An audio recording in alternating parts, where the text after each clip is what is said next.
Greetings. I am Walt Bauer, and I'd like to welcome you to the Human Development Institute's first spring seminar.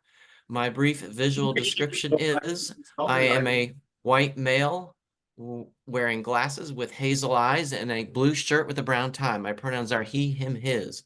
I am sitting in front of a virtual background. My virtual background is a 3-story brick academic building that has offices for the Human Development Institute on the University of Kentucky campus. We welcome all the participants who are joining us today.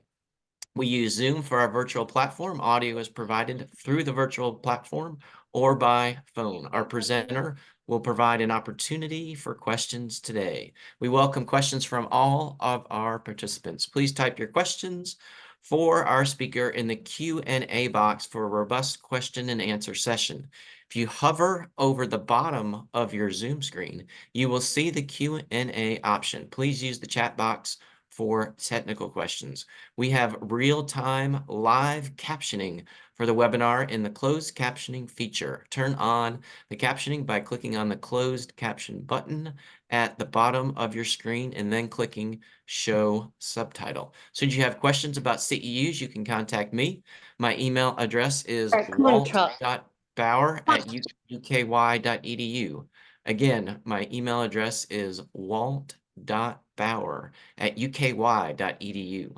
Please take a moment to complete our brief evaluation. You will receive an email that provides a link to access the session evaluation after the seminar. It is really helpful as we plan for upcoming webinars. The title of this webinar is Graphic Medicine and Universal Design, Using Graphic Arts to Reduce Barriers in Healthcare. It's a pleasure and a privilege to introduce our presenter today. The presentation will be led by Erin Fitzgerald. Erin works for the Human Development Institute at the University of Kentucky. Erin coordinates the College and Career Studies program, which is part of the Kentucky Supported Higher Education Partnership, a network of inclusive post-secondary education programs across Kentucky. I am now going to turn it over to Erin Fitzgerald. Thank you, Dr. Bauer. Can everyone hear me okay? Yes, we can. Okay, thanks so much to Dr. Bauer for inviting me to speak and to everyone who is in attendance today. I'm really excited to get to talk about two things I'm extremely enthusiastic about: graphic medicine and universal design. So before I go through the introduction of who I am and why I am presenting this information, I'll start off with a quick visual description of myself. I'm a white middle-aged woman with short gray and brown spiky hair and purple glasses.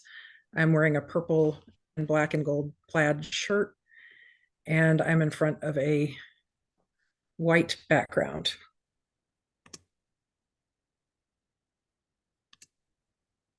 So as I said, my name is Erin Fitzgerald. I work for the Human Development Institute at UK, and I coordinate the College and Career Studies program. As Dr. Bauer mentioned, it is part of the Kentucky Supported Higher Education Partnership, or KSHEP, and hello out there to all the students who are in that program who might be on the call today. KSHEP is a network of inclusive post-secondary education programs across the Commonwealth. And I am also a cartoonist under the moniker A Girl Named Earl. My current cartooning projects include a single panel series called Spectrum, which is a cartoon series that is mostly about neurodivergence and queerness. Occasionally other topics end up in there as well. And also a wordless graphic memoir in progress called Inquest. I'm an active member of the Sequential Artists Workshop, or SAW, community, and a graphic medicine enthusiast. So this is my cartoon self here on this slide. I use she, her, and they, them pronouns. And about the presenter on the left here, this is kind of why I am involved in this presentation. I have years of experience navigating the community mental health system from opposite directions, both as a client and as an employee. My work experience in this field has been in the areas of direct support and support coordination. So this, prior to me working in the higher education system, I worked for many years in those direct support and support coordination roles. In the first hour, here is what we will do. First, we'll learn about the field of graphic medicine, how it came to be, and why it is important. Next, we'll look at some examples of books that fall in the category of graphic medicine. Then we'll get an overview of the concepts of universal design and universal design for learning. I'm kind of talking about those two things as one shared field, even though they are two separate areas, but they are doing the same general work. They are based on the same general work. And then we'll explore some of the things these two fields or concepts have in common with each other. There will be, about halfway through the presentation, a 5-minute break for people to just take a little break and stretch or go to the bathroom, get a drink of water, something like that. And we will hold the Q&A portion to the end of the whole seminar, unless we happen to make good enough time to take a few questions in the middle. That'll kind of depend on how the timing runs. Okay, so we'll start off with the topic of graphic medicine. Graphic medicine is a field that explores and supports the interaction between the medium of comics and the discourse of healthcare. The organization is a community of academics, healthcarers, authors, artists, and fans of comics. And this is the definition that is given on the Graphic Medicine website. If you can see at the top of this slide, there is a banner that says Graphic Medicine with a lot of books that are pictured in that banner that are all examples of graphic medicine. And then to the right is another image that says Graphic Medicine International Collective. The website is maintained by an editorial team under the advisement of the Graphic Medicine International Collective. So if you want to learn more about graphic medicine after this seminar, you can check out that website as well as the Graphic Medicine Manifesto, which we'll see some samples from here shortly. So if you see those images that you see above, you'll know you're in the right place. So I am going to show a few short video snippets during this seminar. That's not going to be a huge portion of it, but this is the longest one, this first one. And the only reason that I'm showing 6 minutes of a video here is because it just does such a good job of explaining out of the gate what this is and how it came to be. So this is from the Insights presentation at the Mayo Clinic Transform 2013 Symposium. And in the video, we hear from Dr. Michael Green and MK Serwick, a nurse and comic artist, about how their interest in the concept of graphic medicine emerged. And they also share some examples of graphic narratives. We will look at one of those examples before we move on to the rest of the presentation.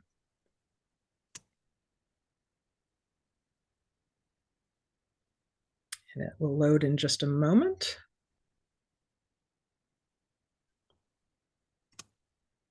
And here we go. Hello.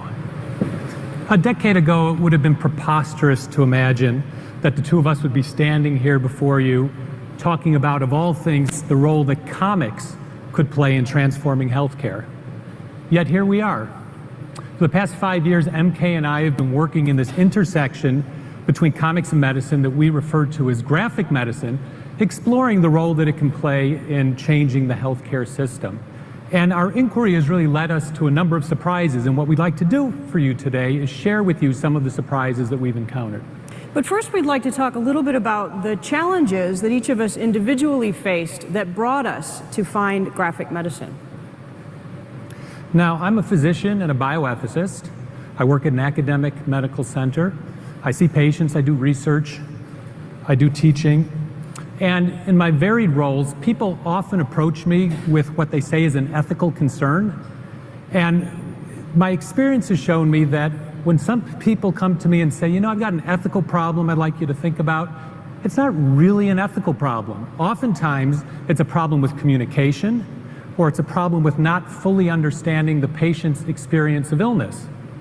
And the toolbox that we use in ethics to deal with ethical problems is not really ideally suited for addressing these concerns. And I'm a nurse and a comic artist. My clinical experience is in HIV/AIDS care and in hospice care. And in doing that work, I came to this sort of realization that as healthcare providers, we, especially nurses, bear witness to incredible stories, the kinds of stories that that documentary is talking about. We're there bearing witness to all these hundreds of stories, and those stories are often the source of great satisfaction with our work. They make us feel good about what we do. But when those stories are traumatic and difficult and hard to bear witness to, we hold on to those too. And what do we do with that? What do we do at the end of the day? I have a theory that we sort of stuff all those stories down. We get those images out of our heads. We just sort of stuff it down, thinking like, it'll go away, it'll go. Because that's what we need to do. We need to be present to the patient who's lying on a stretcher or sitting in a chair or in a bed in front of us, and that person deserves our best self. So I wonder if there isn't a consequence for caregivers of all that stuffing down, of not attending to all of that that can possess us. And as thinking as a nurse and a medical humanist, I've come up with this term, narrative constipation. And that's all these stories we've stuffed down. So for different reasons, by different paths, we've come to the realization that the needs of patients aren't adequately being met by the way we do things currently, and that having a better sense of patient stories can really be part of the answer. And to our delight and surprise, we found that comics could actually be helpful. Now, I came to this conclusion and this realization a number of years ago when I came across this book. It's called Maus by Art Spiegelman, and it's a Pulitzer Prize-winning graphic memoir of the author's parents' experience in Nazi death camps during World War II. They were interred in Auschwitz. And I read this book and I was just blown away. I couldn't believe that such an important, serious topic could be dealt with so effectively using this comics medium that just puts together words and images. I had previously associated comics with frivolous kinds of things like Sunday funnies or maybe superheroes, but not something serious like the Holocaust. And so I read this and I started to think, I wonder if there's other examples of memoirs out there that address illness kinds of stories, because I do a lot of teaching of medical students and others in the Department of Humanities and Internal Medicine about patient stories. And so I started looking around, and it turns out there's quite a few of these graphic memoirs dealing with illness. And these stories can be actually quite helpful. So I put together a course, the first course of any kind in the world, as far as I know, on comics and medicine for medical students, and I continue to teach with this today. And I came to this work through this book, Mom's Cancer by Brian Feast. I was in the Museum of Contemporary Art gift shop in Chicago on the second floor, which was mostly a book and video shop. And I saw that cover propped up on a table across the room. And I thought, is that a central line dressing, catheter dressing on the neck of a woman on the front of a book?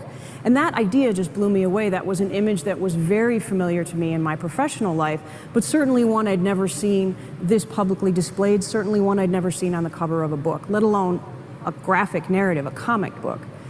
And to sort of get you into the kinds of stories that can be shared this way, we'd like to share a passage from this book, Mom's Cancer. And we're going to read through this together. This section is called The Usual Unusual. At every visit, the doctors always say, call immediately if you notice anything unusual. This simple order turns out to be surprisingly hard to follow. This is Mom, the patient. I have a headache. And the healthcare provider on the other end of the line says, yeah, don't worry about it. Oh, okay. I had a deep cough. What? You should have called at once. Oh. I feel weird stingers in my head. That's normal with a brain tumor. Oh, okay. I had a leg cramp. That could have been a deadly blood clot. Why didn't you call? Sorry. I can't breathe. So you have lung cancer. What did you expect? Right. She's wrong when she complains, and she's wrong when she doesn't. Either way, she feels stupid. How am I supposed to know? After a while, she stops trying. What I think Brian does here is addresses some of the things that Michael raised in terms of communication. What Brian can do as a family member who stood back and watched this happen was show us as healthcare providers the position we've put our patient into. So I really love that passage. I love that video. I think it does a good job of explaining the concept of graphic medicine, or a good start to that.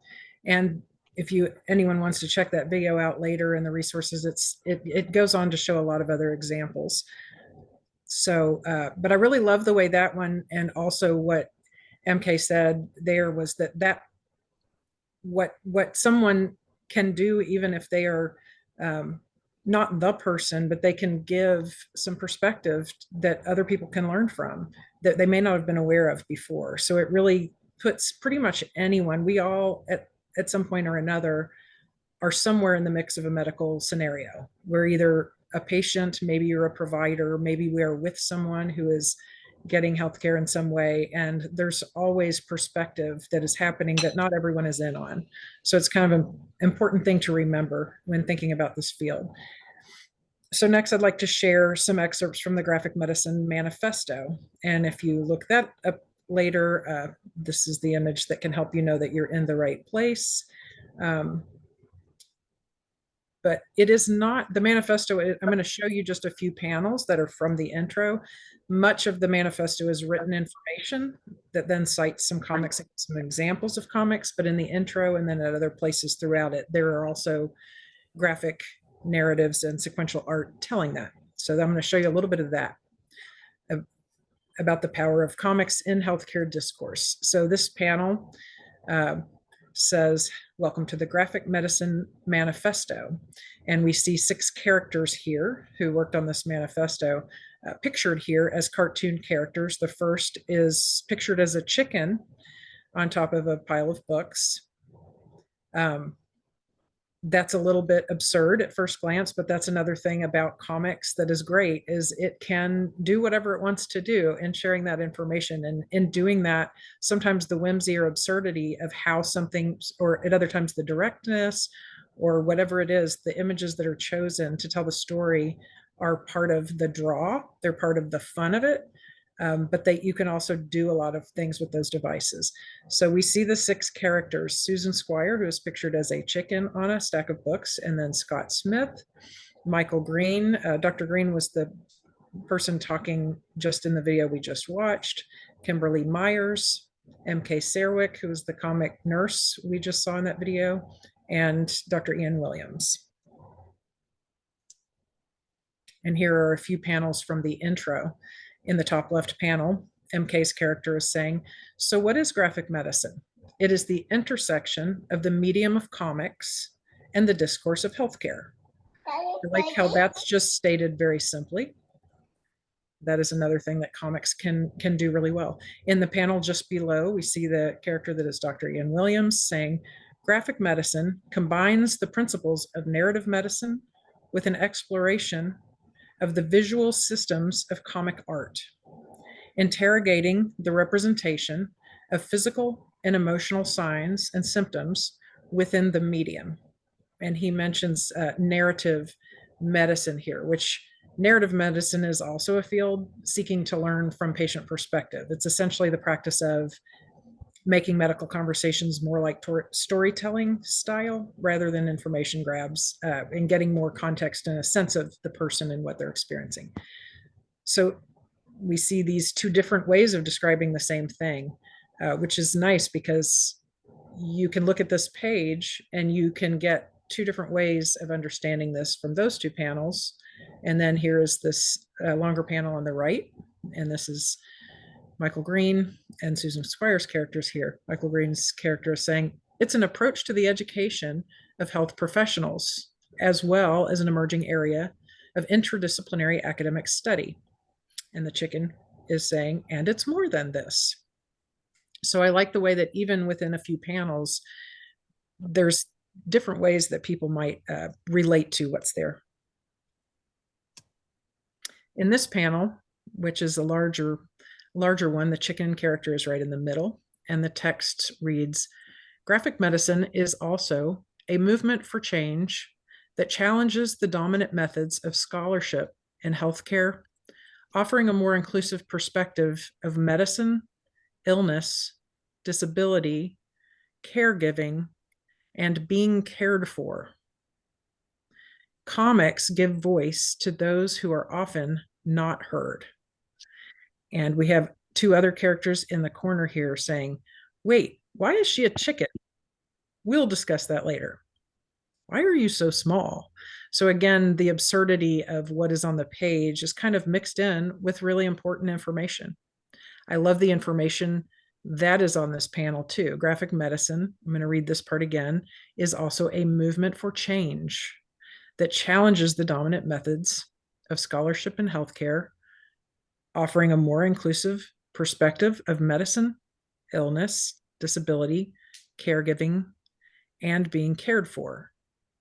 Comics give voice to those who are often not heard. In the top left panel here, the chicken is saying, "We are calling this volume a manifesto for good reasons." And in the bottom panel, we see Ian Williams' character hammering a paper up to the wall. Manifestos acknowledge that there is not one universal subject. And in the right side, the panel says, so too, graphic medicine resists the notion of the universal patient and vividly represents multiple subjects with valid and at times conflicting points of view and experiences. And this is really important. When you're looking at perspective, at something that increases the ability to understand different perspectives, that does mean that sometimes we're going to see perspectives that do not align with each other. And that is okay. There is not a right and wrong when it comes to someone's experience. You know, there's information, there are facts that are involved in medicine and health, but there are also experiences. There are ways that we all experience things, and those are not always the same. The way that we experience something is valid whether or not it matches someone else's experience or thought about that. So it's one of the things I love about graphic medicine and about this kind of approach. And one important clarification I want to make about this, because people have asked this before, so I just want to go ahead and bring it up, is that although graphic medicine uses terminology like healthcare and medicine a lot, it is not at all limited to traditional concepts of healthcare or to medical settings. It's a broader view of health, which also includes things like disability, identity, and overall health considerations across demographics and across the lifespan. So that's one of the things too that I think makes it important for, it isn't just a field of interest for people who work in health and medicine. It is for everyone, because we all interact with those things throughout life. Next, I want to just show a few examples of some of the books that are fall in the category of graphic medicine. This one here is called A Quick and Easy Guide to Sex and Disability by A. Andrews. And it is a guide, it is a book that, talks about the way people talk about sex and sexuality for all bodies. This is something that often just doesn't get brought up, or people don't have an opportunity to talk about or ask questions about. So this is an example of something that came to be because there were not resources out there to meet a need that people had that went into those resources. And I want to give a quick quote from someone else about this book. Alice Wong, who is the founder and director of the Disability Visibility Project, said about this book, "This guide can help disabled people and their partners on their journey towards self-love, better communication, and confidence." And Alice Wong also, who said that quote about this book, has edited an anthology called Disability Visibility, which shares perspectives about disability from people with lived experience. And she also edited another book called Disability Intimacy, Essays on Love, Care, and Desire. So you can find out more about those if you're interested if you look up the Disability Visibility Project. This next example is Taking Turns, Stories from HIV/AIDS Care Unit 371 by M.K. Serwick, who was in that first video we watched, the comic nurse. And for this one, to just explain a little bit about what it is, I'm going to give a quote from another cartoonist I'm sure many of you have heard of, Alison Bechdel, who wrote Fun Home and Are You My Mother and many other works, says this about this book. M.K. Serwick's tales of her nursing work on an AIDS unit charts a remarkable episode in the history of medicine. It's a time of staggering loss, but also remarkable change. Through the lives and deaths of individual patients, written and drawn in documentary detail, we see the power dynamic between doctor and patient begin to shift. When cure is not an option, care takes on a new meaning. So this book really gives excellent perspective on a situation that many people wouldn't have that perspective unless they were there at that time and place. This is another book that falls in this category. It's called Parenthesis by Elodie Duran. And the description of this, general description of what's in this book, the author chronicles her experience with what turns out to be epilepsy caused by a brain tumor. And it tells the stories of lots of different parts of this experience, some using a standard comics format, but then some kind of branching off and showing some sketchbook entries and things like this. That's one of the things I love about this book, is that it shows not only here's a sort of sequential depiction of what someone experienced, but then showing some sketches and drawings that showed what does this feel like to that person, which can sometimes be a very different perspective and interesting to the reader. This last of these examples that I'm going to mention right now is Look Again by Elizabeth Tremblay. And this book is a memoir. It's a graphic memoir that deals with trauma and memory. And it's more so than just telling about the story itself. It also talks about the effects of storytelling and of time and of drawing on those things. So it starts out in this story with the author taking a walk in the woods with her dogs and coming across a dead body, and panic sets in and other things happen that I won't describe right now. But then it goes on to talk about the way the mind works and processing trauma. So not just about the event, but how processing trauma is something that it's a journey, and it goes over time. And ultimately, it can change based on the way that you share the story. And over time, that might also change. So it's an interesting thing. One really interesting thing about this, and why I wanted to share this here, is that in addition to telling this story, it also directly addresses what drawing can do for the person drawing the story. So we know that from reading works like this, we can get someone else's perspective, and that can help us to see things in a new way. But for people who are drawing it, it also can change your perspective in the process. And that is addressed directly in this work, which is really interesting. So I wanted to mention that, and I'll refer back to that again a little bit later, that last element of how drawing can itself change the way we look at something. So that is the brief overview of the concept of graphic medicine and the few examples. So now I want to look at universal design and give an overview of that, and universal design for learning. And then after that, I'll kind of talk about what these all have in common.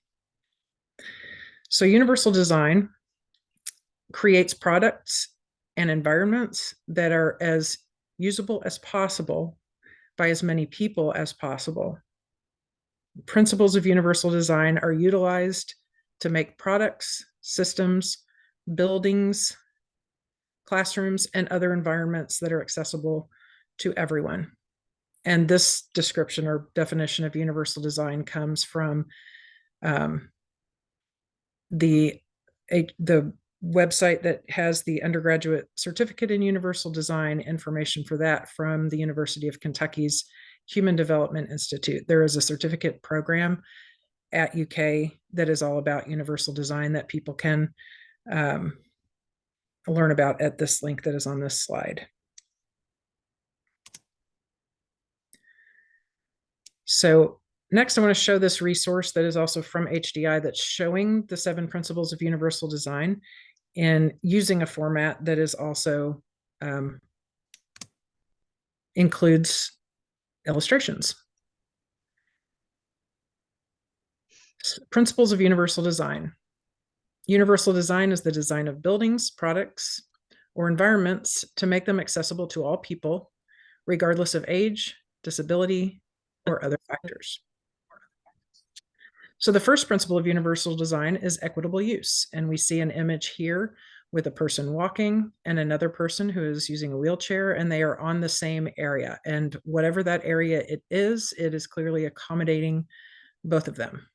And the text below says, the design is useful and marketable to people with diverse abilities. So instead of having a separate function and a separate entry or feature for someone who walks and someone who uses a wheelchair, quite often you can have one that accommodates both, and that is the design. The second principle of universal design is flexibility in use. And the image shown here is a hand holding cards, different cards, kind of looking at different options. And the text says the design accommodates a wide range of individual preferences and abilities. So flexibility in use might mean that you can make a choice in how you use something. You get a little bit of that control. The third principle is simple and intuitive use. And the picture here shows a button that says push to open, where you can push open a button. We see these on the outsides of buildings a lot. So that simple and intuitive use, you would know to push that button in order to open the doors. So the description below that is use of the design is easy to understand, regardless of the user's experience, knowledge, language skills, or current concentration level. Most people would come across this sign, understand what it was telling them to do, and be able to use it without any further explanation. So that's a very important thing with universal design. So this next one is the fourth principle of universal design is perceptible information. And the image here shows two people at a crosswalk, and one of those people has a mobility cane and is wearing sunglasses. And it appears that this is someone who is blind or visually impaired. There's another person standing there who is looking at the sign of a crosswalk, which has an image of a person walking, indicating that it is okay to walk.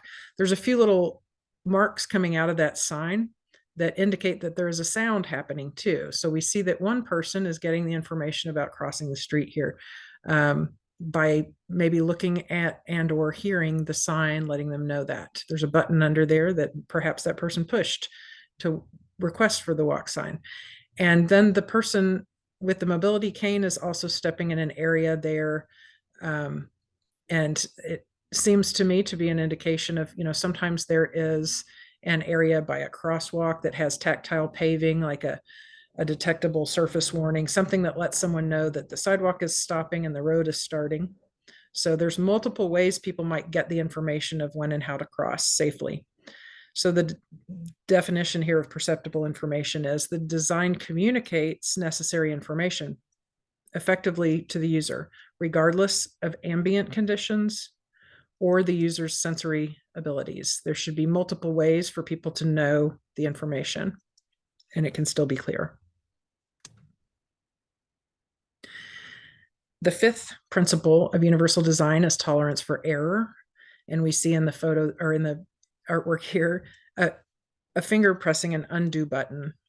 And I don't know about you all out there, but I love the undo button. Any interface, if I'm ever on any interface where there is not an undo button, I am immediately looking for it and trying to figure out where it is. And so this is a great example of this one. Tolerance for error is the design minimizes hazards and the adverse consequences of accidental or unintended actions. And this is really important because most processes, before you know how to do them, you might either make an error or you might make an error because of something almost not even in your control. And that shouldn't send you down a path of frustration. If you have features like an undo button where you can very easily take a step back and then try again, that's a really helpful tool. The sixth principle is low physical effort. The design can be used efficiently and comfortably with a minimum of fatigue. And we see the hands going underneath a sensor of a machine that is either dispensing hand sanitizer or soap. And instead of having to turn a knob or anything like that, you just put your hand underneath it, and the sensor allows for the substance to come out into your hand there. So that is a really good example of low physical effort. And the last one here is size and space for approach and use. We see a public area here with flower beds or garden beds, and we see 3 different characters in this scene who are all in different phases of life, perhaps, and all have different levels of mobility and mobility aids. We see that all of the people in this panel can get to that flower bed and easily. And so the way that this is described below is appropriate size and space is provided for approach, reach, manipulation, and use, regardless of user's body size, posture, or mobility. And this is really important because, historically, we have not been very good about making things accessible for more people. Things have tended to be designed for only the majority, and people who were not in that majority, it was always an afterthought later, and we'll troubleshoot that later for anyone who this isn't working for. But even as more and more people have tried to lean into accessibility, making things more accessible over the years, that kind of started with a lot of places just having someone be able to get inside a building or inside a space. But then once you got in there, it wasn't necessarily that you could use that space.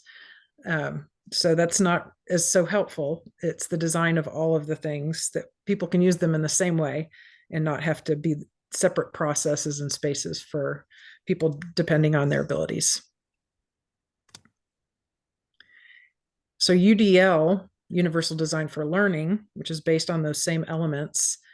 This very short video, it's just a few minutes long, does a great job of explaining what that is and the connection, and it uses images in it as well. This is from the CAST website.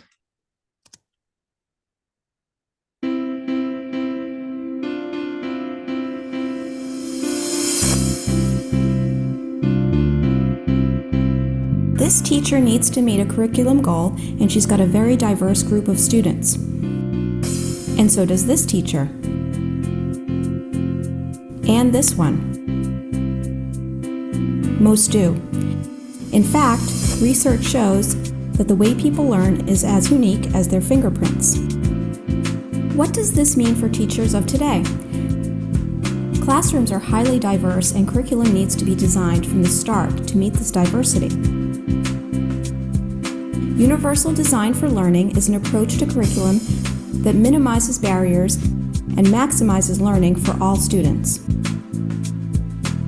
Whoa, that's a fancy term.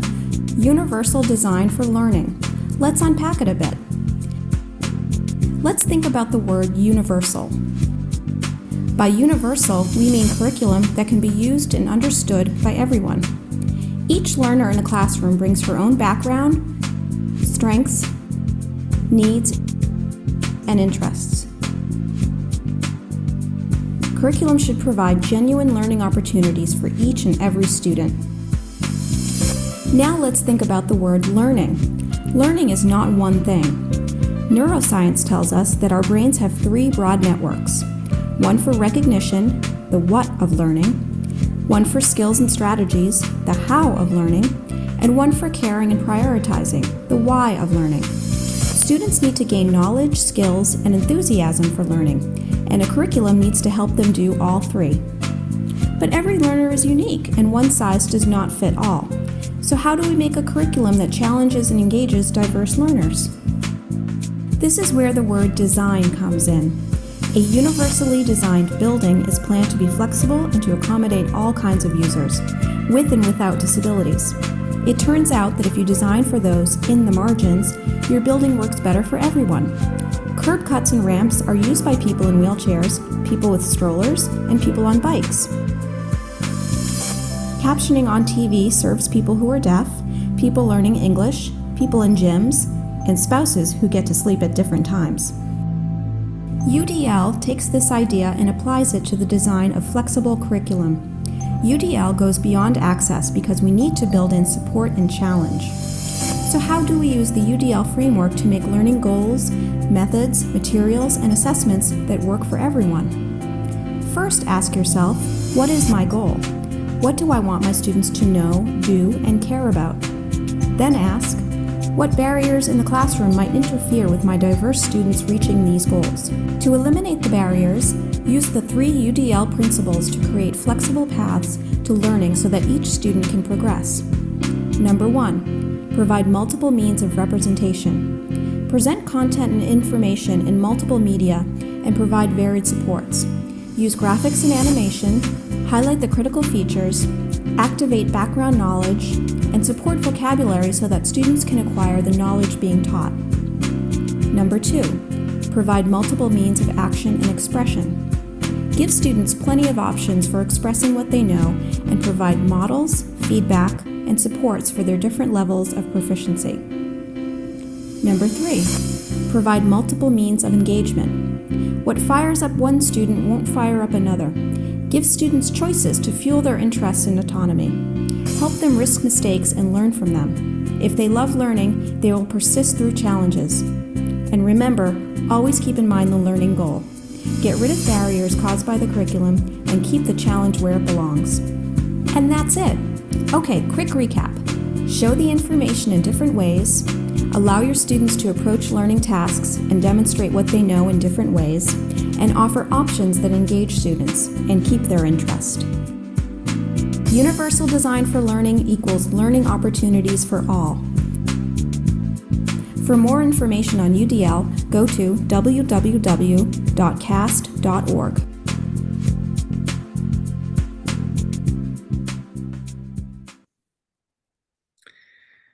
So there are other resources as well about UDL that are found on the CAST website. This slide just shows a little bit of a recap of what was just shared in that video. The why of learning, the what of learning, the how of learning. And these guidelines can be really helpful in just suggestions that can be applied to any discipline or domain to ensure that all learners can access and participate in meaningful, challenging learning opportunities. And UDL is often thought of as something that is pertaining to the education system or classroom learning, which it is, but it is also these same guidelines can be used in all settings, anywhere where people are learning, which hopefully is anywhere in the world. That's the hope for that. So these are good things to think about, whether or not your role is particularly in a classroom setting. I want to mention this resource really quickly. At the University of Kentucky, we have CELT, which is the Center for the Enhancement of Learning and Teaching. And there are a lot of different things that CELT does. So that would be a good website to look up too. A resource to look up is the CELT website. This is actually on a different site here, but this is a podcast that has come out of CELT, which is called UDL in a Nutshell.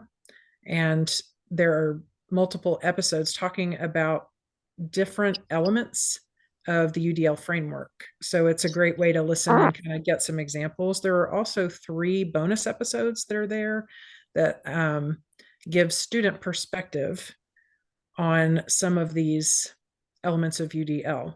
And I do want to mention that some students in the College and Career Studies program and also the Universal Design Certificate program were involved with making those bonus episodes. So great job on those. And if you get a chance later to check those out, I think they really do give an added perspective that's super helpful. So what is it that all these things have in common? There are some similarities between the concepts of graphic medicine and universal design and UDL. Both seek to include people with lived experience in the conversations and processes that affect them. Both fields value access and clarity of information. Both push back against attitudes that pathologize people based on medical conditions, mental health, aging, and disability. So in both of these fields, we see that happening. We see people pushing back against something and say, hey, this is the way this has been for a long time, but that does not mean that's the way it needs to proceed.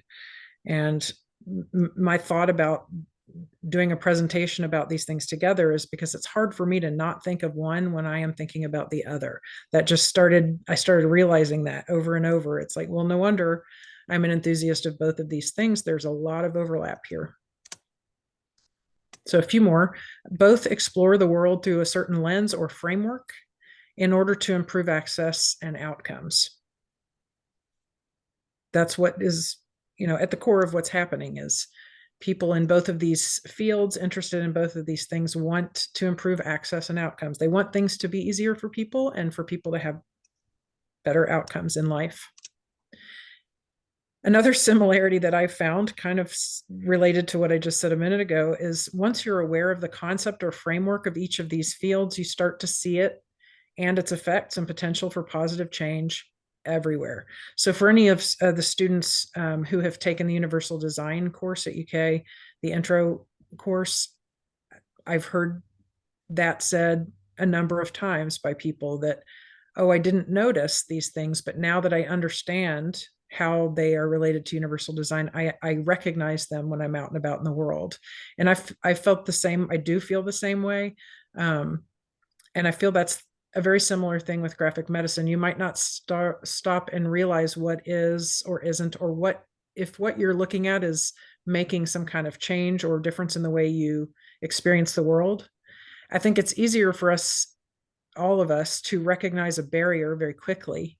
We don't always recognize when something is coming through easily. If we either have access that is has a smooth flow to it, we don't necessarily notice that, but that's not a bad thing either. What we notice is when we come upon a barrier to access. And similarly, if information is coming in very well, if we're receiving information or able to give information in a way that it is being received, that we might not notice that. What we'll notice is when we don't understand something, or what we'll notice is if someone else isn't understanding what we're trying to say. So both of these things are things that once you do notice them or realize what it is that's happening, you start to notice more and more instances of it. And both realms prioritize partnership of some kind rather than division between so-called experts and learners and clients, striving to improve understanding and experiences of all involved. And I do want to point out that even though I have experts in quotes there, I do not mean that there are not experts in certain medical fields. There absolutely are. There are experts in all sorts of fields.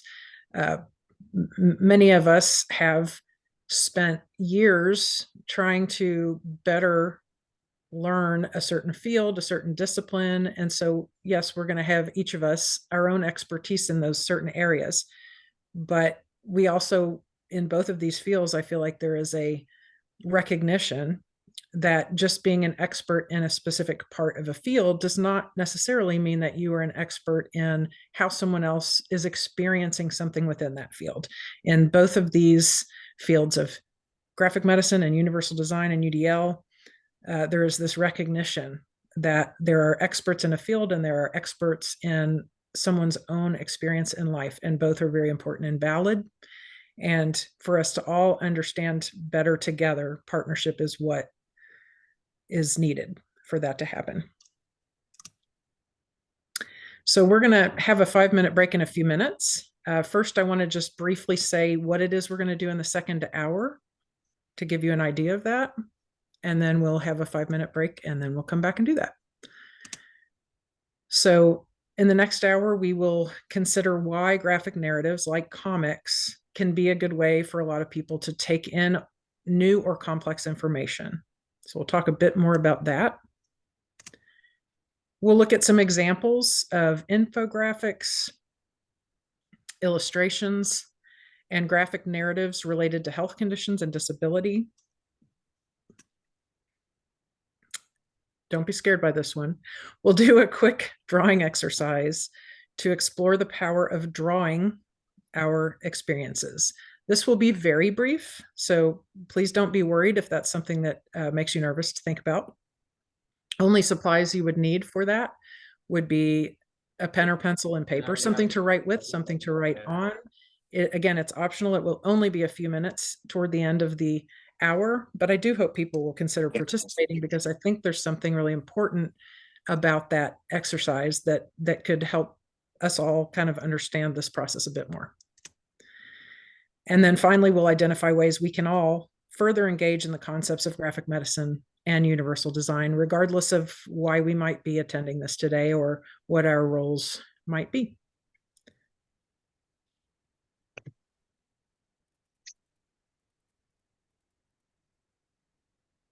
And if it's okay, Dr. Bauer, I was going to go ahead and put up the 5-minute break. Is there anything else that we need to tell or ask before starting that 5 minutes? No, let's start a 5-minute break and come back in 5 minutes, please. Thanks so much. We are ready for you to proceed. Thank you. We'll go on to the next section of the presentation. The first thing we're going to do here, I know it's a blank screen for a moment. The first thing that we're going to do here is to have a little thought exercise. Like I mentioned, we'll do a very short drawing exercise a little bit later. So this is just something to be thinking about. You can jot down a note or two if you would like, or just to be thinking about that might be helpful when we get to that part later.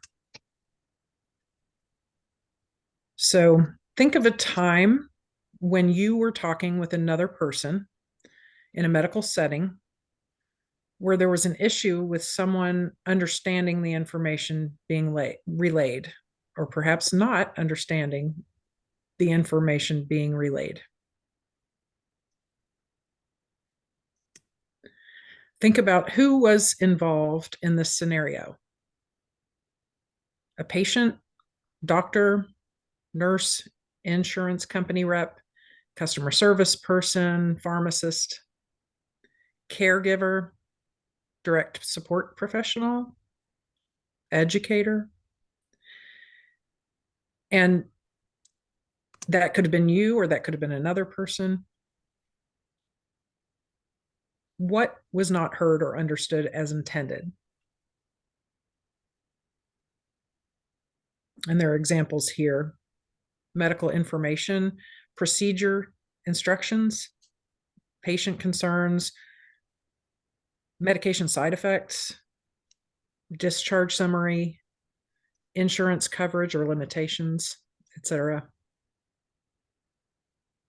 It could have been that what you were trying to say was not understood by someone else, or the other way around.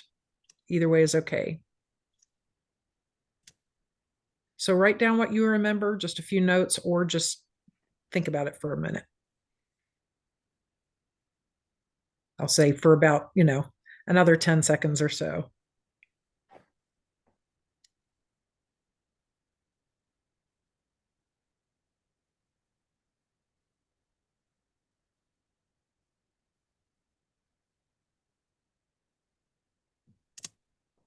Okay, we'll do another short video clip here. And this one is from Johns Hopkins Medicine, and it gives really good insight into why comics can be such a useful format for helping people better understand and engage with the information about their own illness and care. And this is called Comic Relief for Medicine.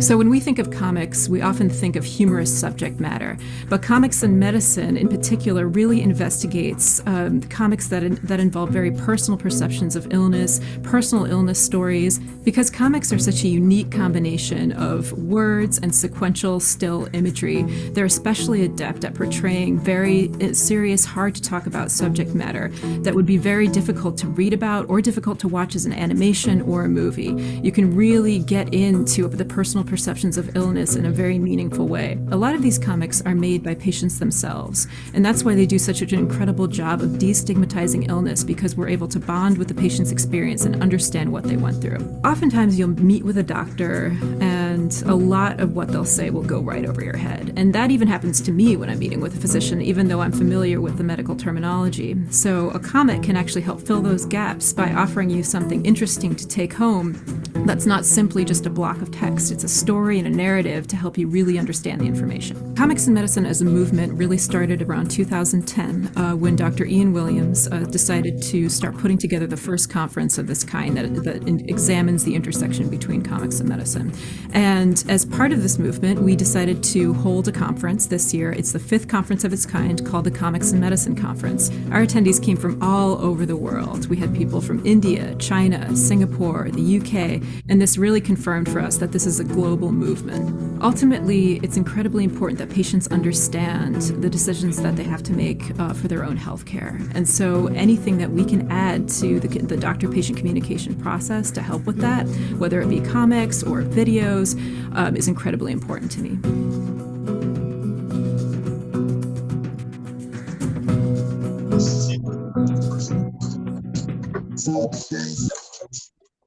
And again, I loved that last one because it really shows that focus, which is in both of these fields of universal design and in graphic medicine, of better communication between people in different roles and people with different perspectives. Because we're all in this together. We're all in this world together. We're all in these fields together. The next short video clip, and this is the last one, is from Voice of America, called Comics Make Medicine Less Scary for Young Patients. So this gives an example of something a little bit different. We'll see some examples of comics created for kids to help them understand things about their medical issues. And it also tells about a few other applications of comics and healthcare.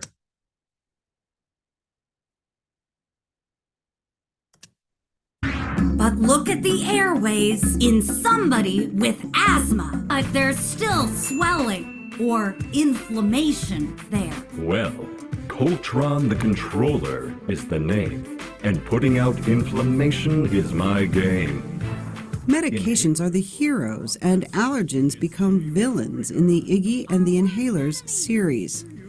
Alex Thomas, a pediatric allergist at the University of Wisconsin, uses this video and other comics he created with his partner for his asthma patients. What we're trying to do is insert scientific information into those metaphors so that kids are excited to be learning about superheroes and learning about the supervillains and all their strengths and weaknesses without kind of realizing that they're actually learning about asthma pathophysiology, asthma triggers, the correct use of medications and their mechanisms of action. There are no significant statistics yet on the effectiveness of comics as an educational tool, but Thomas says his tests show promising results. For example, one of the questions was, how does a bronchodilator work, which is a type of asthma medication? And before our comic book, 18% of kids got it right. After the comic book, 68% of kids got it right. The use of comics is not limited to children. Brian Klaus is an emergency medicine physician at SUNY Upstate Medical University in New York. He recently published Toxicology in a Box. It contains 150 flashcards he uses to teach medical students to recognize and treat drug overdoses and poisonings. I think that all of medicine can actually be boiled down into comic book illustration by taking complex subject matter and presenting it in a comic book format or comic book illustration format makes it much easier to digest and learn it much more quickly and efficiently. The Comics and Medicine Conference included sessions where doctors learned about using comics in their practices and workshops on how to draw them. I use them a lot in my teaching with medical students as a way of helping explore various themes that I think are really important for doctors, understanding the patient's experience of illness and how to understand complicated stories. There are also a growing number of cartoon-style memoirs on illness, including the New York Times bestseller Marbles. Ellen Forney, who chronicled her struggle with bipolar disorder, was a keynote speaker at the conference. I think that comics is a medium that's really, really powerful for telling personal stories. That there's a lot of specific information with the words, but especially in a comic about moods, the use of pictures can create a sense of emotion or tone. Comics are still a small part of the healing arts, but doctors who use them say they play an increasingly important role. For producer June So, Amy Katz, VOA News. So again, I love the focus on that sometimes comics it can show a mood or an experience. It isn't always just about the specific information. I'm going to give a few examples from my comics, kind of for the same purpose of these share my experience. They may or may not be someone else's experience. And the images I have here, one is of the Spectrum cartoon that is from a calendar that I made of those cartoons last year or the year before. And then the image on the right is the image that is a spoof on the Cinderella movie of Cinderella, the old Disney movie of Cinderella getting dressed up in the gown, in the ball gown by mice and birds. Only in this case, it's a hospital gown, and the character, who also has spiky hair and glasses, is having some kind of medical emergency and feeling broken at that moment. And this is absurd. It's kind of a whimsical and absurd kind of image for something. If you experience a crisis or a medical emergency or something like that, that's not whimsical and fun, but sometimes the absurdity can help a person to process that heaviness of emotion that often accompanies things related to health and medicine, which again, when our health is going well, we don't always notice it. What we notice is when something happens that is a problem. And so that absurdity and sometimes humor, and sometimes kind of dark humor in comics, can help us to see it in another way, kind of see a little bit of levity in the middle of a heavier situation.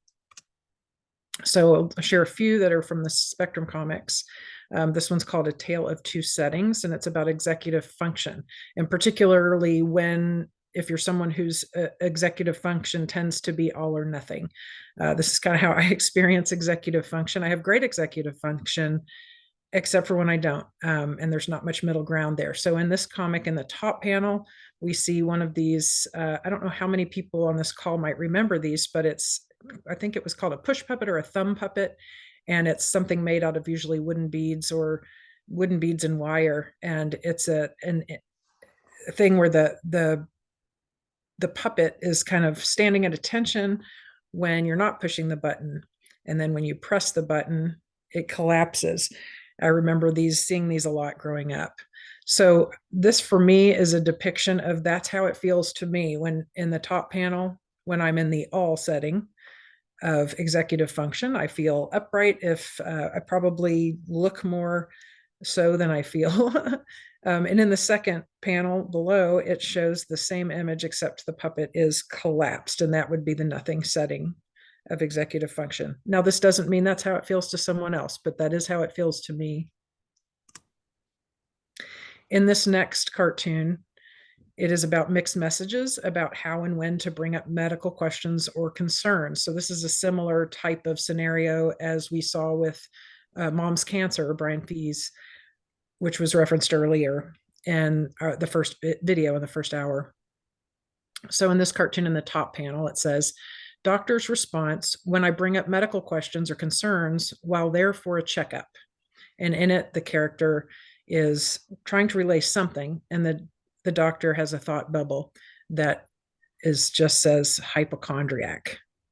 And, sometimes it can feel that way. You're trying to describe your own experience and it feels like it's being taken as that you're a hypochondriac. And then in the bottom panel, different day indicated by a different color. And it says, doctor's response when I try to follow the unwritten rules of clinic flow, then an issue arises. And in this one, the doctor is saying, I really wish you had told me this before now. And the patient is looking confused and surprised. And the subtitle here is paradox. So this is, I think, a really probably common feeling that a lot of people have, that sometimes we go to get something checked out, or we want to relay information that's going on that has to do with health or an illness, or maybe when something's not going right, maybe it's not even urgent, but it's like, when do I bring it up? What does urgent mean? How do I know if it's urgent if I'm not sure what it is? And then we can really second guess ourselves as to whether we even know when to relay information with our provider. In this next one, which is an attempt at a comical depiction of the panic or anxiety response. And in it, the same character has a very anxious look with some sweat beads coming out from their head. And there's another person that we just see their hand holding a clipboard that says application. And the quote bubble for the person holding the clipboard is, so can you tell me about your strengths? And the character says, well, I don't mean to brag, but my amygdala is huge. And the subtitle on that one is strong response. Now, this doesn't relay complex health information or anything like that, but it puts it in there a little bit. The amygdala is the part of the brain that has a lot to do with things like the panic or anxiety response. And if you have a very active amygdala, then you might have a much bigger panic response or anxiety response, even when you are not in a particularly risky situation or dangerous situation. So it doesn't give all that information, but it points to it a little bit. And again, this is my experience. It may or may not resonate with another person. I was talking recently with some comics friends of mine, and we were talking about how one of the things we like about creating comics and then sharing and then reading other people's comics is because we often can find other work that is very similar to our own experience. And then you feel less alone. You're like, oh, I get this too. Oh, I experienced that too. And then other times, maybe you see a comic or a depiction of something that you don't experience, but maybe you know someone else who does. And I've seen comics before about things I don't experience, but then I'll see some image and I'll think, oh, that's what that feels like to them. So it's either it has powers about relating, but then it also has powers about better understanding someone else's experience that maybe you didn't before. This next one, I sometimes do these series of cartoons about sadness versus depression. This is the last spectrum one that I'll show, because I find those two terms to get used interchangeably, even though they don't mean the same thing. So I do periodically, I'll draw a cartoon that is with the same subtitle of sadness versus depression. In the top panel here, the character looks sad, has a sad expression on their face, and is holding a small blue heart in cupped hands. In the bottom panel, there's a large pair of blue cupped hands in the panel holding the head of the character, which has more of a blank expression, probably less of a sad, what you would think of as a sad expression. Again, this is my experience, is that's kind of what it feels like to me. It's easier for me to draw that than to try to explain the difference. If I tried to just use words and explain the difference, I would ramble on forever and I may or may not convey the thing. To me, this shows what I mean. And for some people, they might be able to understand it from there. Others may not, but it is at least one attempt to share that information. And this is one I don't have on a slide, but just as another one, I wish that I could have more and more. I would love to share all the resources in the world, but this is another example of a book, My Depression by Elizabeth Swados. And, just another example of sometimes people draw these images and partly it'll tell you what's happening, but the style of the cartoon will show you something about the way the person was feeling.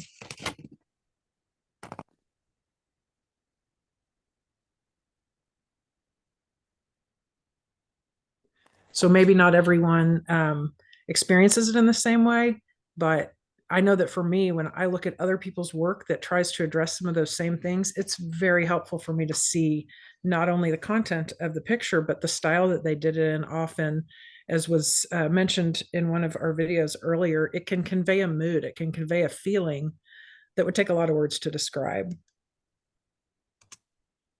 And these next few slides that I'll share are from the other project I referenced, which is Inquest. It's in progress, but it is a wordless piece, a wordless graphic memoir that is about being in medical crisis.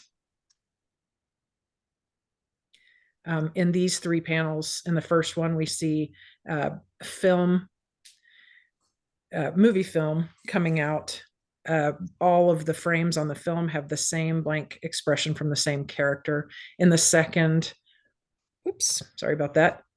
In the second panel, we see piled up piles of that same film as though it's all been pulled out, and a hand with scissors coming in as though it's getting ready to cut it. And then in the third frame, we see that the scissors have cut one of the frames right in half so that that face, that head of that character is split in two, like a split head, like this person is broken.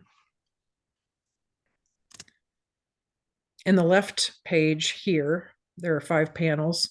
In the top left one, there's a person dialing a number on a phone. And then right next to that one, that person is holding the phone up and looking surprised, and they are relaying something that is just an exclamation point in their speech bubble. In the middle, we have a character who is receiving that phone call, and they have a thought bubble with an exclamation point, and they're covering their mouth with their hands. They're responding to what they're hearing. There is in their speech bubble is a stopwatch. In the next panel, you see a hand grabbing a purse. And then in the bottom panel, both of those characters are standing together with the character that is represented as a giant split head. So again, a little absurdity.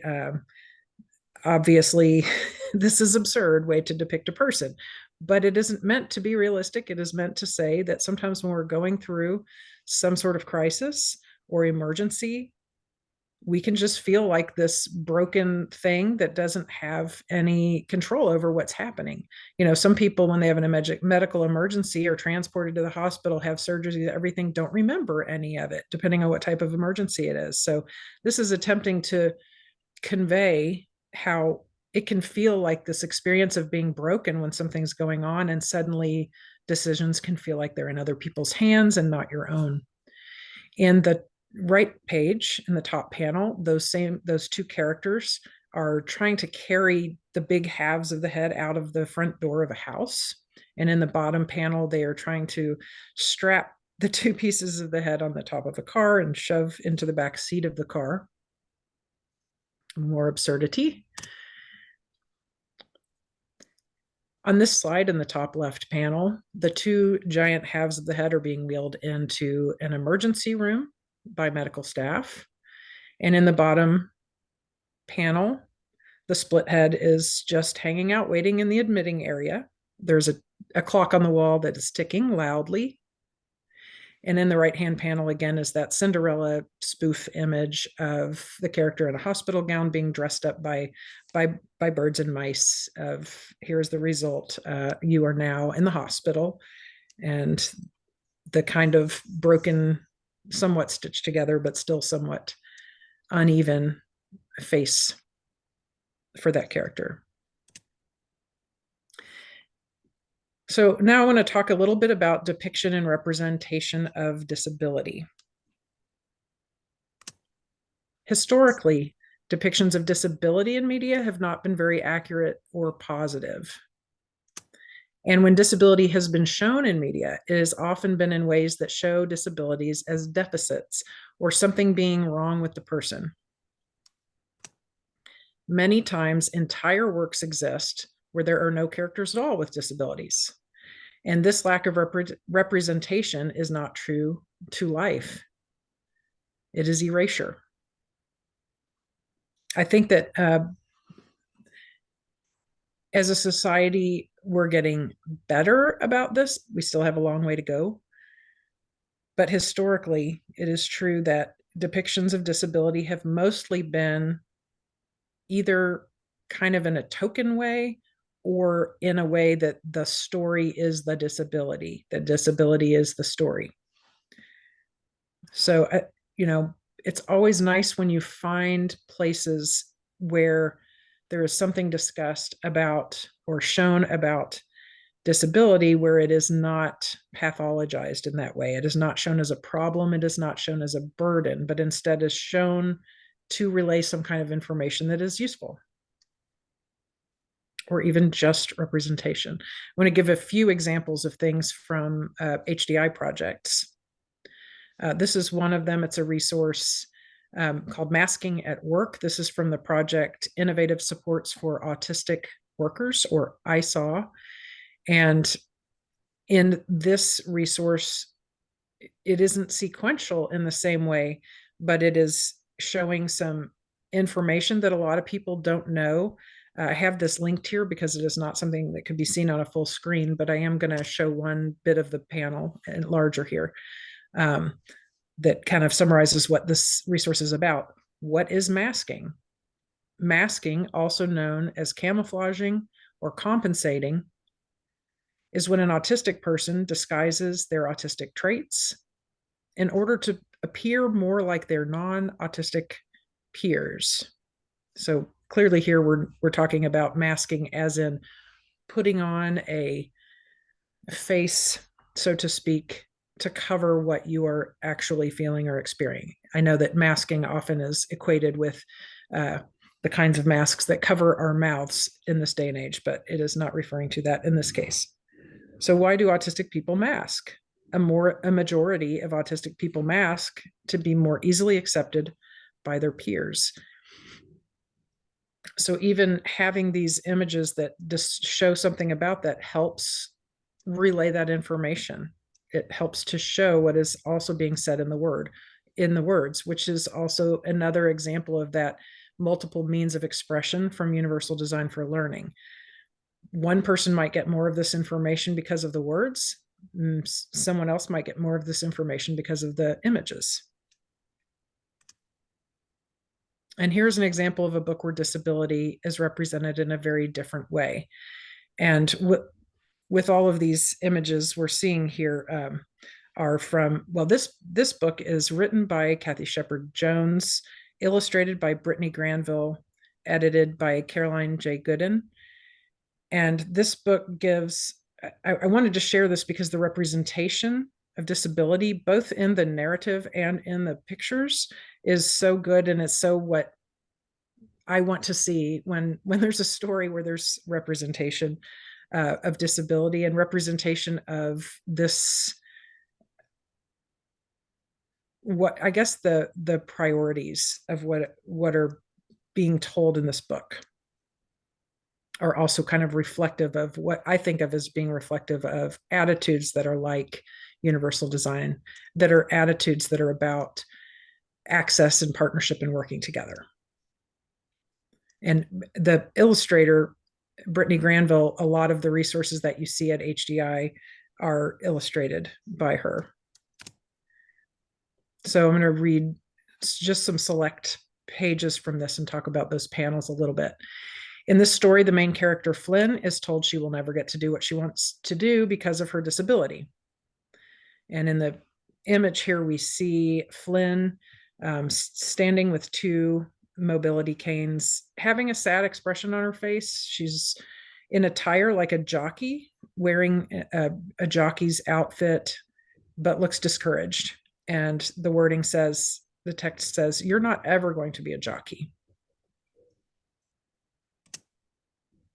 Flynn is so discouraged that she almost doesn't look like herself in this next panel. That's what I love about this. Her teacher, Miss Elmore, notices the change. So even before we look at the words, we can see that Flynn almost looks like a different person in how she's bent over the desk. She's not interested in anything. And her teacher is noticing that. And she looks very concerned in this picture. It just shows this really, really clearly. And the text here is, the next day at school, Flynn's teacher, Miss Elmore, noticed that she was being very quiet. She also wasn't wearing her horse baseball cap. I also love this because it's kind of modeling what I think happens a lot of times is that people do notice those things. Does that mean that everyone always acts on what they notice?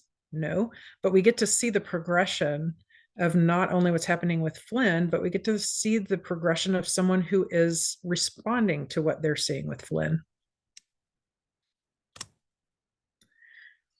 In this next frame, and again, these are only selected frames here, Miss Elmore takes action in this frame. So she plans a day to take Flynn to visit different places related to her interest in horses. And in this image, we see both of those characters. We've already seen both of those characters, but they look so different. Flynn looks hopeful. She's obviously, from this picture, also looking at this teacher as someone she trusts and looks up to. That's information we're getting from that picture.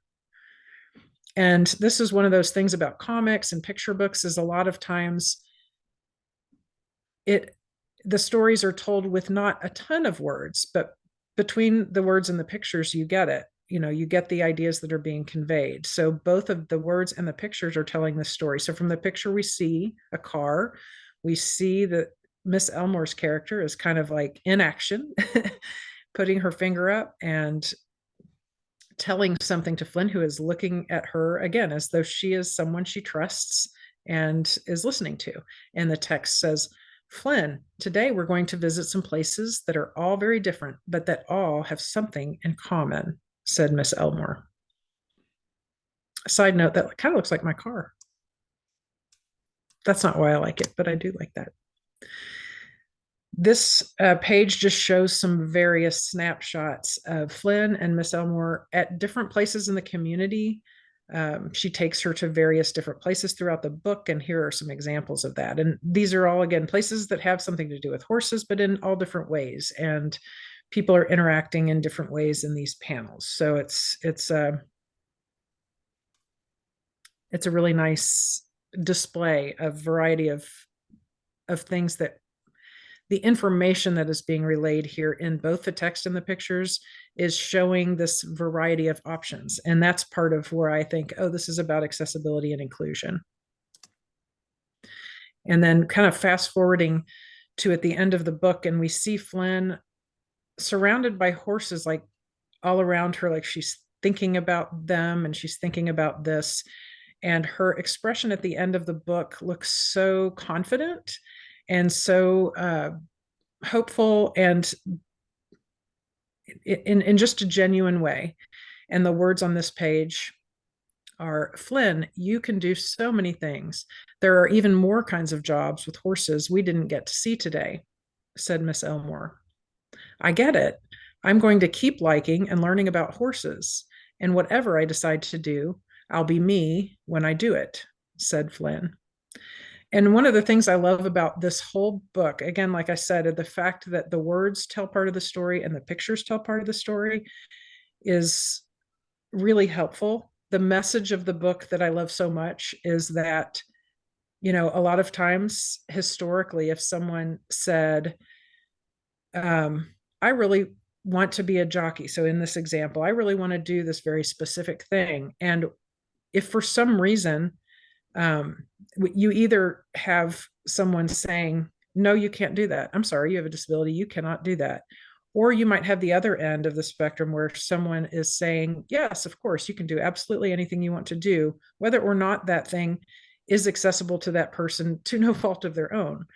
But what we see here is someone considering all of the elements of the situation that's going on with Flynn and thinking, how can I best support this person to think about all of their options and to make sure I'm keeping their interests in that mix. And so I love the whole message of it.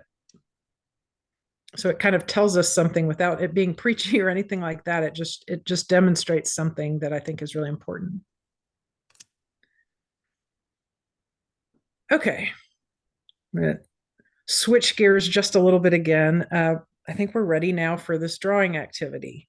So if you have something to write with and something to write on, maybe go ahead and grab that now. And I'll give a little reminder here. So think back about what you either wrote or thought about in the thought prompt at the top of the hour. What situation did you think about or write down. And here's a little reminder of what that prompt was on the screen. So maybe think about who was involved. What was it that was not heard or understood as intended? I think probably the easiest way to do this would be if you are drawing a scenario. And if you, even a stick figure, if you even feel uncomfortable drawing a stick figure, you can draw a shape. Draw one character as a circle and one character as a triangle or something like that. It doesn't have to be that you can draw for this activity. So the first thing we're going to do is a quick drawing of the scenario. Again, very simple. And I'm going to have an example on each one so you can see. You don't have to know how to draw to do this, whatever that means. So first draw a frame, a square or similar shape, which I'm putting on the screen here. I know it doesn't seem much different that it's a sort of a rectangle little frame as opposed to just the piece of paper, but there's something that can happen because you framed it in. I can't explain it. There's something really inviting about that empty frame that can consciously or subconsciously make you grounded in a place to draw within it. So just make a quick frame. So next, draw simple shapes or stick figures inside the frame to represent yourself and any other character or characters who were in that situation. So I've done here, I've drawn a simple quick sketch of a doctor, someone that represents a doctor, and I've labeled it doctor to make it clear. And then on the right, a little figure that's supposed to be me, which I've indicated as well. And make sure to leave room above, like I did here, for speech bubbles and thought bubbles above each character. And again, if you are not drawing because you don't want to, or maybe drawing is not an activity that's accessible to you, see if you can envision the scenario. That is a fine way to participate as well. So this is supposed to be a very quick sketch, so don't take much time with this, but I am going to give about another 30 seconds for you to draw a couple of stick figures or shapes to indicate who's here.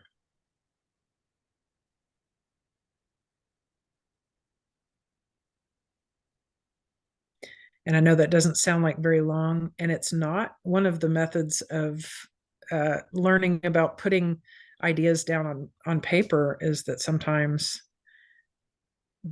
the longer you have to think about it, the more you have a different part of your brain trying to make decisions. So as quick as you can sketch that out or write it down without worrying about what it looks like, sometimes the better. All right, I'm going to move on to the next one, which is add a speech bubble above the character who said something who was not understood. In the case of my drawing, that was the doctor. I chose a scenario where the doctor said something that felt confusing to me. And then add a thought bubble above the character who did not understand what was being relayed to them. And if you have space, kind of make as much space as you can for each of those things, since so you'll have room to write something in it.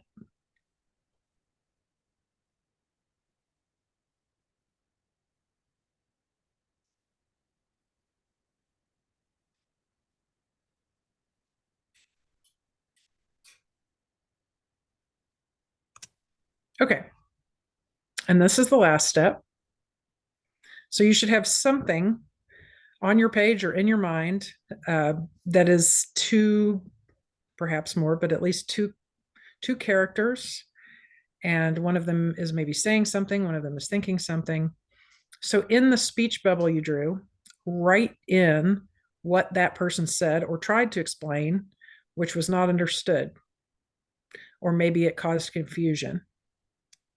So in my example, kind of choosing something similar to the cartoon I shared a while back that was about whether or not to when to bring up your medical concerns. In this case, the doctor is saying, "You really should have told me this before now." So Go ahead and fill in yours with whatever the person was trying to convey or maybe directly saying.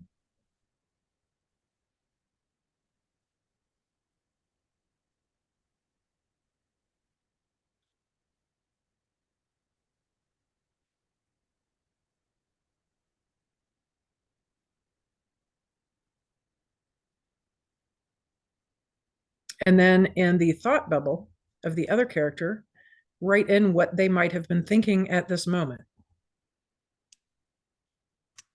I'm putting in the example, but last time I felt scolded for telling too much.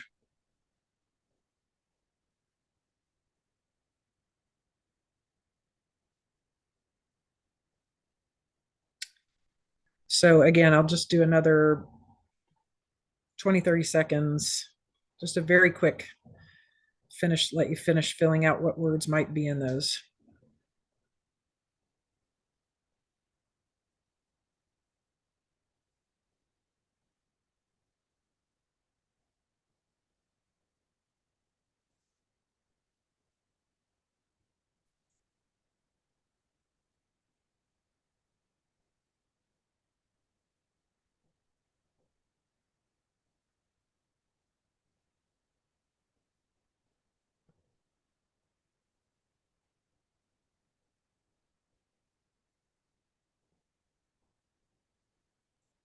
Okay.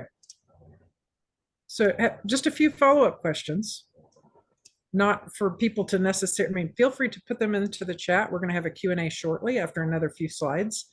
But just think about, what did it feel like to draw this scenario? Even if you use simple shapes or stick figures, what did that feel like to you? Did drawing or writing about the situation help you think about anything in a new way? It may have, it may not have. And another thing to think about now or later is, if you were to take this quick drawing and you were to build on it some more, what elements might you decide to add to help tell the story you want to tell? Or another way to think about that, especially for people who think of themselves as not able to draw or maybe not even interested in drawing, perhaps there's an access issue for you drawing. If you were working with an artist you really love, an artist whose work you admire, and you wanted to relay to them how to draw this scenario you thought of, what kind of elements might you ask them to put in? That's another way to think about it. How would you envision a cartoon that is about this scenario that you have experienced or that you're trying to relay? Just a few things to think about. And one of the examples earlier that I shared in the first hour of one of the graphic memoirs was Look Again. And this was the graphic memoir, if you remember, about someone who was walking in the woods and came across a dead body. And the book is then about, the experience of trauma and processing trauma, and also how the experience and that processing and the memory related to that changed over time, depending on passage of time and the way that the story was told. It's really an interesting way to look at things. But one of the things that the book does is talks about, it points back to the experience of drawing it, the experience of actually drawing the very first bit of this story, and how that affected the author immediately in thinking about a different way.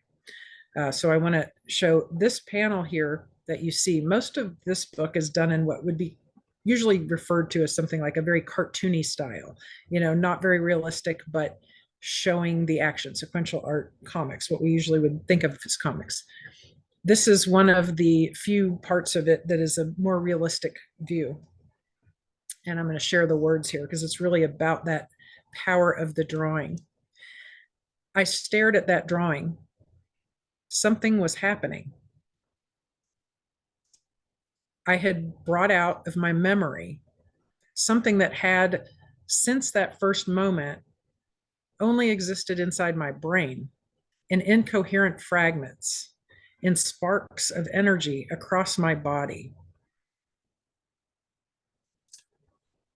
I felt the fear again. But I also felt something else. Looking at myself, seeing him, I felt a wave of, can I call it calm, sweeping across my ribs. I became my own first witness. I love this page because I love that notion, and I feel like I've experienced it as someone who does create comics as well. This thing that happens is you can become your own witness when you go from something that you experience, something that's up here, to putting it down on paper and then looking at it again. It just hits different, and you are able to see your own experience in a different way. And I feel like that's also related to the power of being able to understand someone else's experience by them describing their own, and you getting to see it even though you didn't experience it. Just an interesting way to think about it. So I hope that some of you out there felt that you were able to witness your own experience by drawing even a stick figure of something that you wanted to think about. So the last few slides that I want to share here are just ideas of ways we might all further engage with these concepts moving forward, regardless of the reason anyone might be here. You might be a professional, you might be a healthcare provider, you might be an educator, you might be a student, you might be a person with a disability, you might be a family member or caregiver. You know, whatever reason it is that you're here, there are ways to engage with these concepts of both graphic medicine and universal design and UDL. So let's think about those a little bit just to kind of get started with that. So for practitioners and clinicians, how might you engage with graphic medicine? One way would be to identify some existing examples of graphic medicine resources related to your field of practice and share those with others to increase understanding. If you either already know about or go searching for a resource like this about something that, you know, it is important for people in your field to know about, share that out. That would be, if it's something that you identify as being helpful, it will probably be helpful to other people as well. Explore the existing processes and resources you use to share information and identify any access issues or barriers you may want to address. So if you have a practice, or if you at your workplace or in your classroom or whatever it is, if there are processes that people commonly sort of trip over that become barriers for people, maybe think about, is there another way to share this information that might reduce those barriers for folks? And whenever possible, seek direct input from clients, patients, caregivers, and others who are closely involved in your field of focus. Create or find opportunities to collaborate with people with lived experience. And this is just an example of another way that that can happen.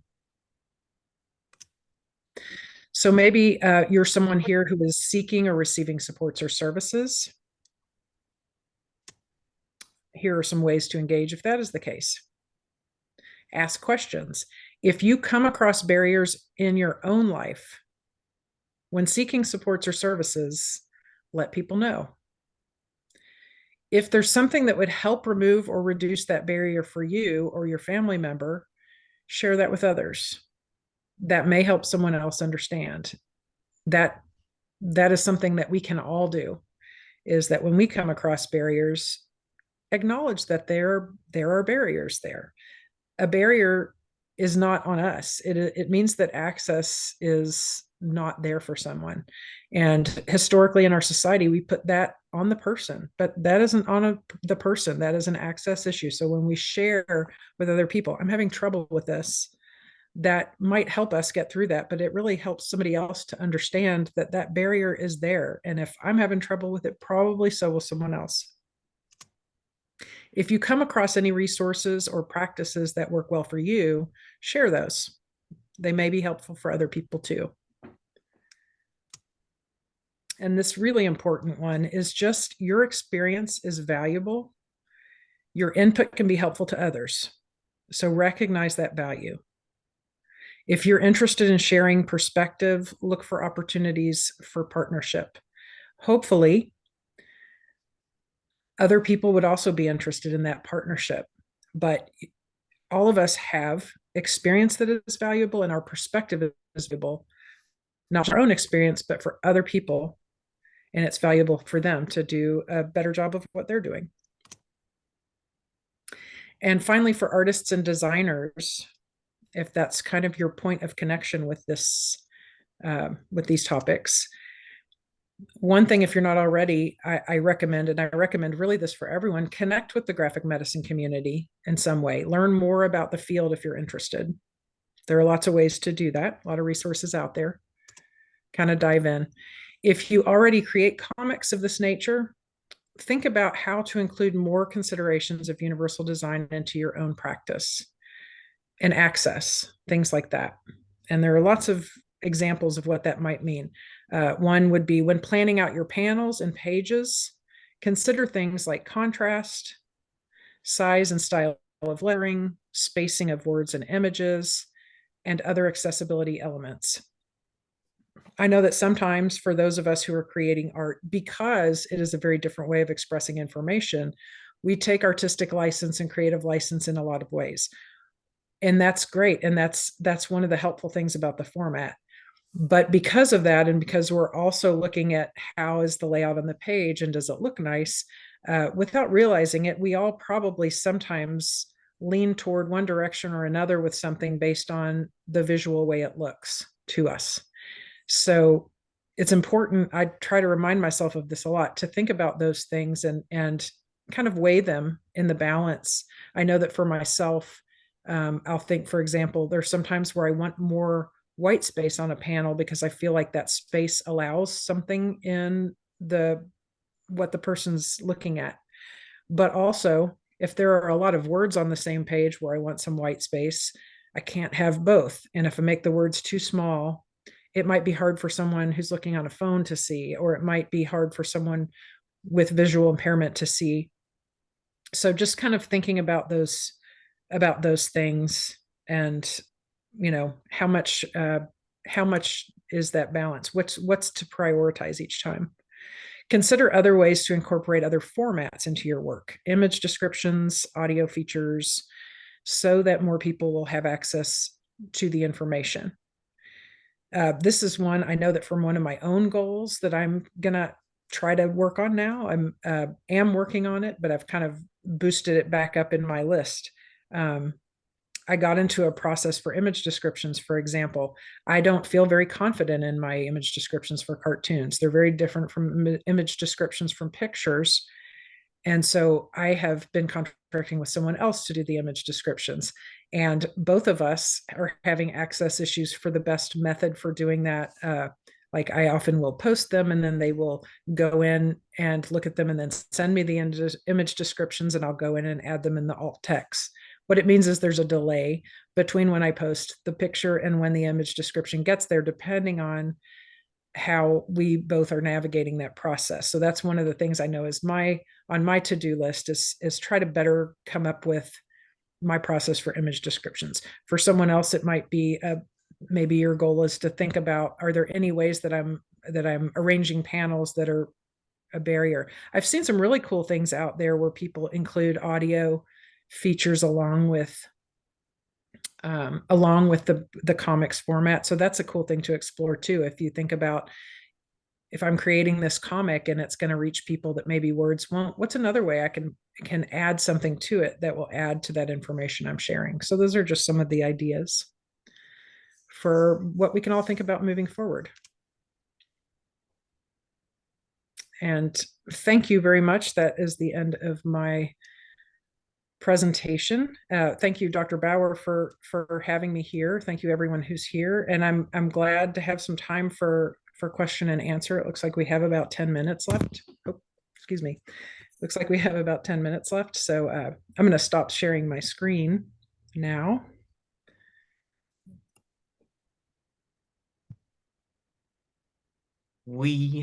Aaron, we have a question.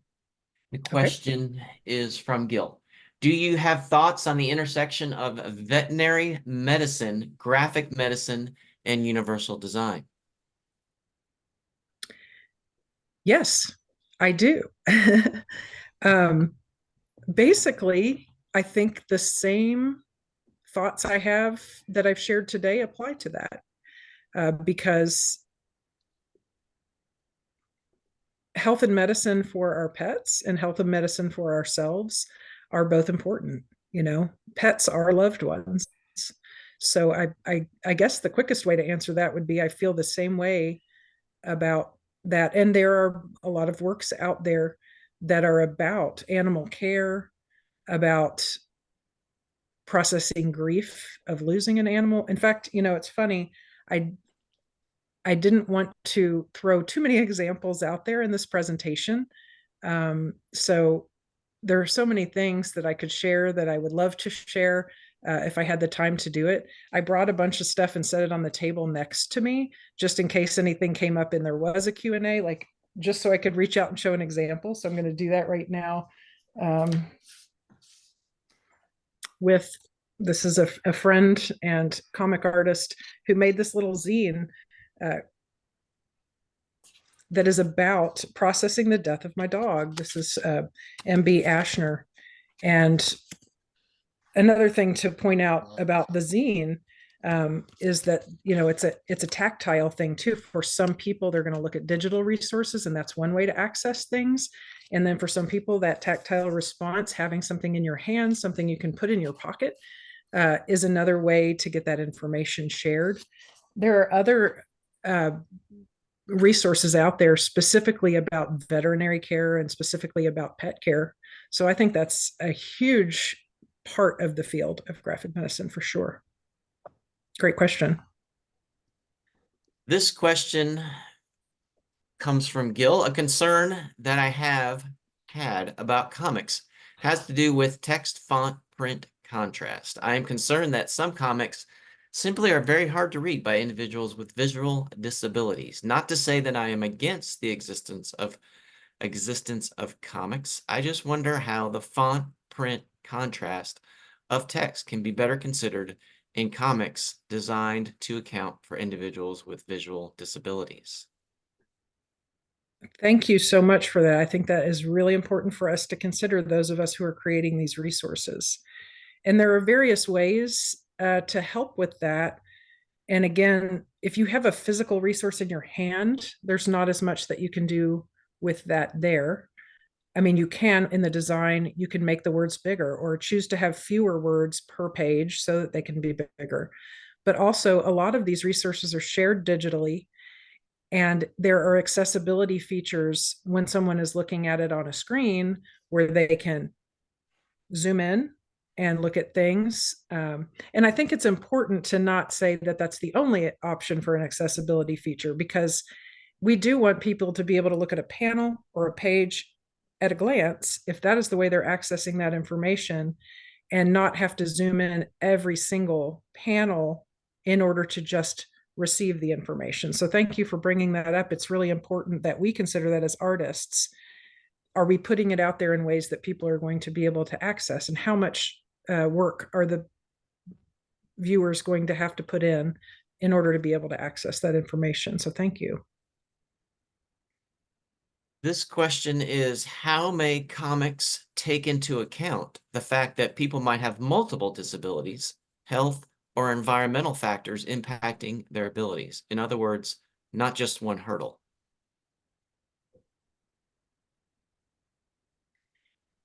Thank you for that question. I think that is an excellent thing to consider. I know there are comics out there that are about multiple disabilities. So I'm still processing the question to make sure I understood it correctly, whether it is more about what is depicted on the page, or whether it is more about how comics artists are considering that people can access the work. So in one case, it's about the content of, and maybe the representation, sharing information about multiple disabilities. And on the other hand, would be kind of an access issue of, are there multiple ways that someone can engage with this piece that is being created after it has been created? And in both cases, I think that's something that partnership can help with, because the comic artists or the illustrators or whoever it is who's helping put together the information for other people, with a partnership, if that person is relaying something of their own experience, then okay, they can, we can relay our own experience. But if we want to intentionally create resources that will be helpful for things that we already know are barriers that people would be interested in, then we want to look at that partnership. And so if I were going to answer your question, be a part of some resource like that, I would want to have partners on my team who had multiple perspectives about that. And I would want, if it was a person with certain specific disabilities or a combination of certain specific disabilities, I would want that person at the center of that partnership to talk about, here is what I would want to see represented on the page. If it was about a medical issue or a disability issue or something being relayed, and we also wanted in the mix a clinician or a practitioner, maybe a carer or someone in some other role, I would want to get input from those people as well, and just make sure that those considerations are discussed, because there isn't a one quick answer for any of these, how to do this, but it is something where there's just a lot to consider. And the more we partner and get more people's perspectives in there, even though they will be conflicting sometimes, we can still have that partnership and work together to make sure the message is getting out there in the way we intend. This question is from Gil.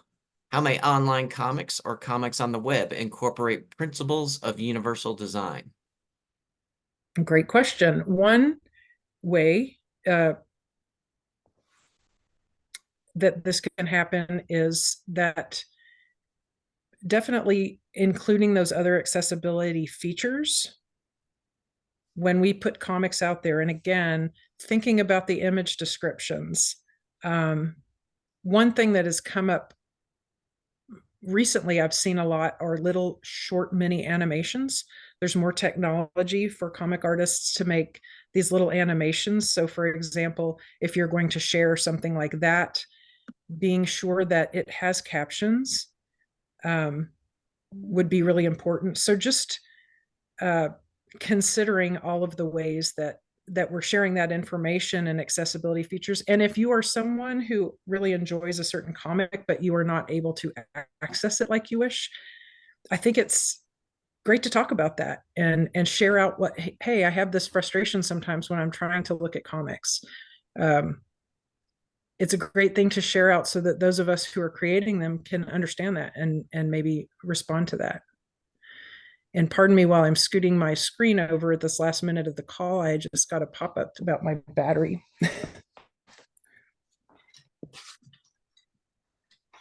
Any other questions out there? We have a question from Hannah. Are there resources that incorporate both graphic design and easy read language? And are there any guidelines that regulate medical information shared in these formats? I think there are a lot of resources out there, and to know the specific ones that you are